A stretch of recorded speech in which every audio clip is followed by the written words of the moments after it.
안녕하세요. 향기소리입니다. 향기소리 시청자 여러분 안녕하셨습니까?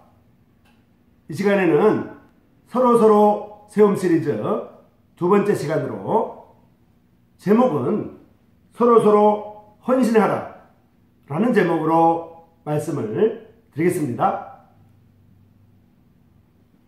자, 그러면 시작하겠습니다.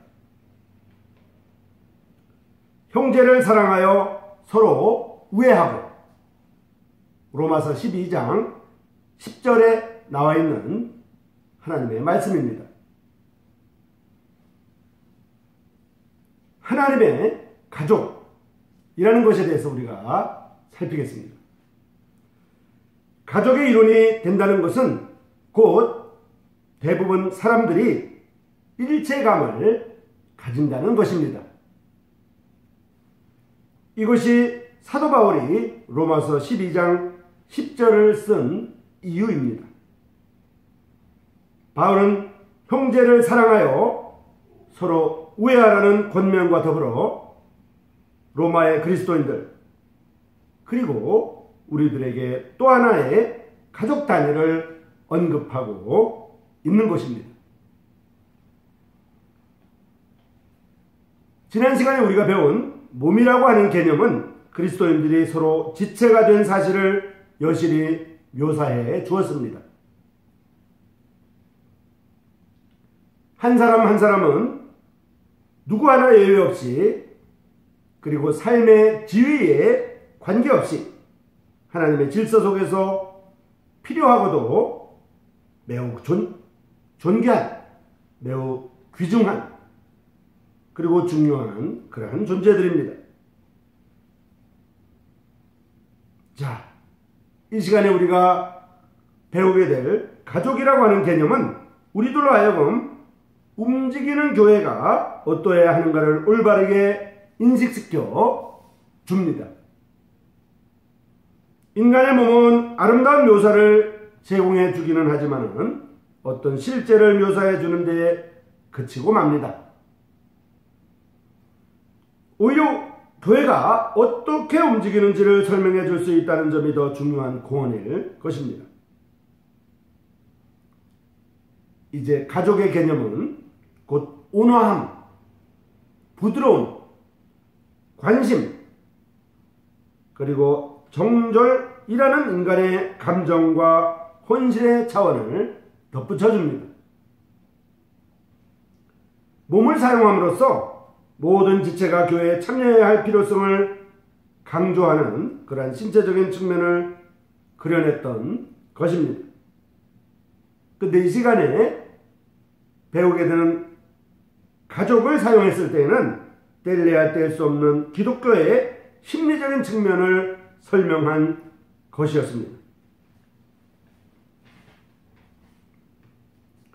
형제를 사랑하여 서로 우애하고, 여기서 형제사랑, 즉 필라델피아라고 하는 것은 가족 내에서 형제와 자매들 상호간에 마땅히 있어야 할 사랑을 가리킵니다.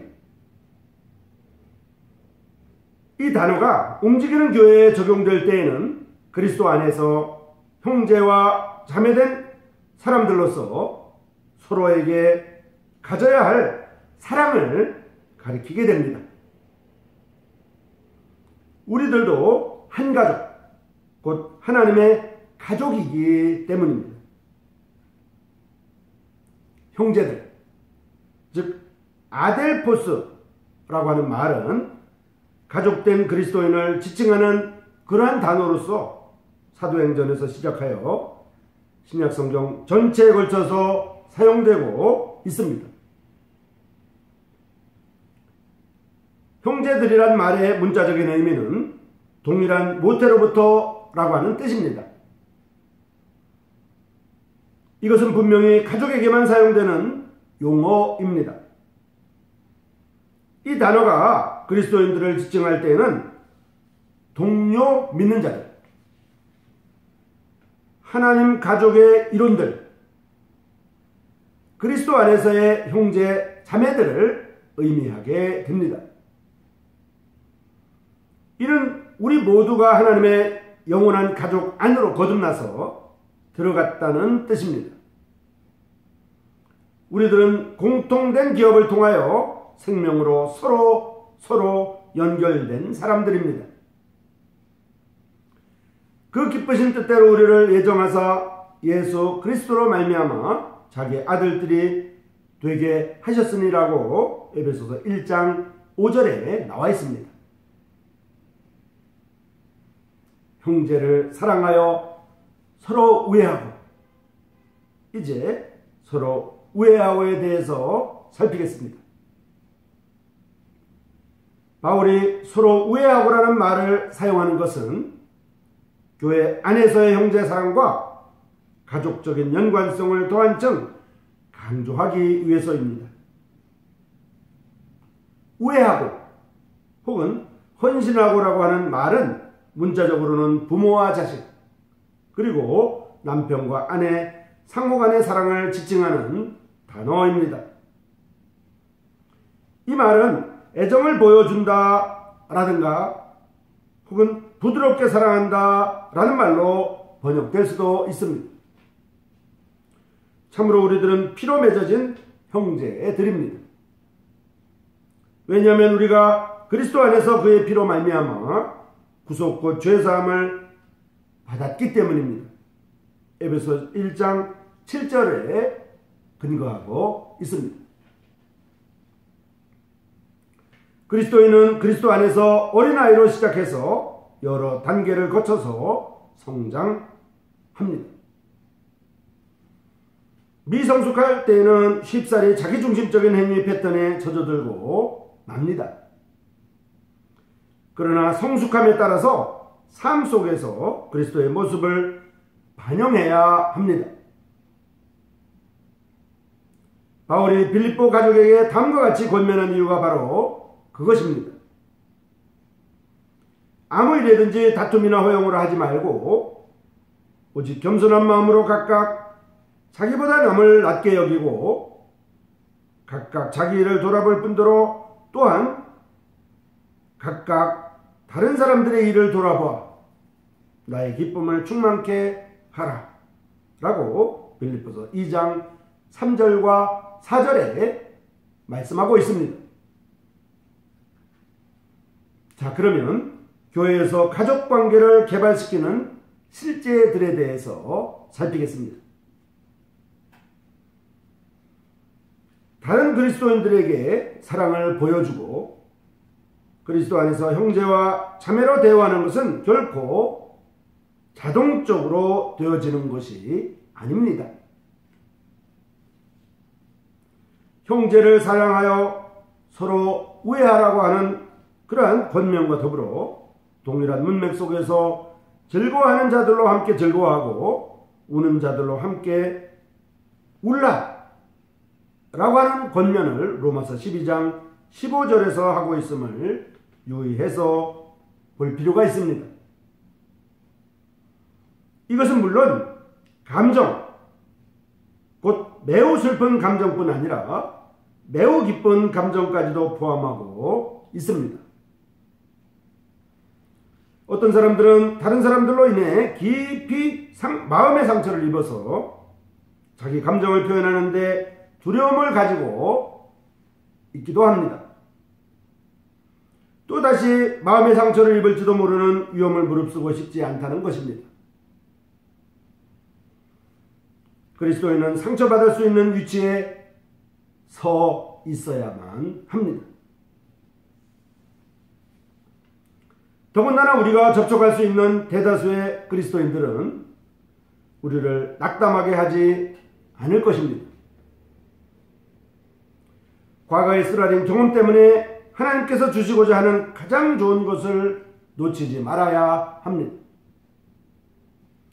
옳다고 생각하는 바에 따라 행해야 합니다. 어떤 그리스도인에게 사랑한다는 말을 하기가 어렵다고 하면 억지로라도 생각하기에 옳은 행동을 해볼 필요도 있습니다. 선물을 한다든지 감사의 표시를 한다든지 혹은 저녁 식사에 초대하거나 점심 식사에 초대하는 방법이 있을 수 있습니다. 그리하면 종종 감정이 행동을 뒤따라서 일어날 것입니다. 눈에 보이도록 사랑을 표현하게 되면 결국 입으로 고백할 수 있을 정도로 사랑의 감정이 개발될 것입니다. 향기소리 성경학교 시청자 여러분, 우리는 지금 서로서로 세움 시리즈 두 번째 시간으로 서로서로 헌신하라고 하는 제목으로 하나님의 말씀을 묵상하고 있습니다. 우리들은 서로서로 하나님의 가족들이 되었습니다. 첫 번째 시간에는 우리가 서로서로 지체가 됨에 대해서 배웠었고요. 두 번째 시간인 이 시간에는 우리가 서로서로 가족관계에 있는 것을 알게 됩니다. 서로서로 가족관계가 됐다고 하는 것은 형제를 서로 사랑하고 서로 우애하고라고 하는 이 말씀에 우리의 시선을 고정시킵니다. 필라델피아, 우리는 형제를 사랑하고 그리고 우리는 서로 우애하라고 하는 권면을 받고 있습니다. 서로 헌신하라고 하는 말로 이해하게 됩니다. 향기소리 성경학교 시청자 여러분, 다음 이 시간까지 안녕히 계십시오. 고맙습니다.